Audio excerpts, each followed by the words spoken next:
మోంతా తుఫాను సమయంలో కావలి ఇరిగేషన్ శాఖ ముందస్తుగా తీసుకున్న చర్యలను ప్రశంసిస్తూ ఆంధ్రప్రదేశ్ రాష్ట్ర ప్రభుత్వం తరపున ముఖ్యమంత్రి నారా చంద్రబాబు నాయుడు శనివారం క్యాంపు ఆఫీసులో కావలి ఎగ్జిక్యూటివ్ కార్యాలయం నుంచి ఏఈ కిరణ్ కు మోంతా సైక్లోన్ ఫైటర్ అవార్డును అందించారు.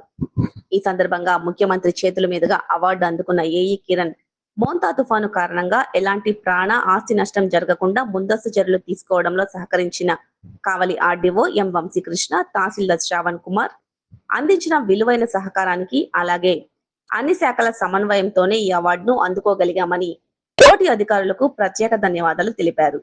ఇరిగేషన్ శాఖ యొక్క సమర్థవంతమైన ముందస్తు ప్రణాళిక కారణంగానే తుఫాను నష్టాన్ని తగ్గించగలిగామని, ఈ గుర్తింపు తమ శాఖలోని ప్రతి ఒక్కరి కృషికి దక్కిందని ఏఈ కిరణ్ కుమార్ పేర్కొన్నారు.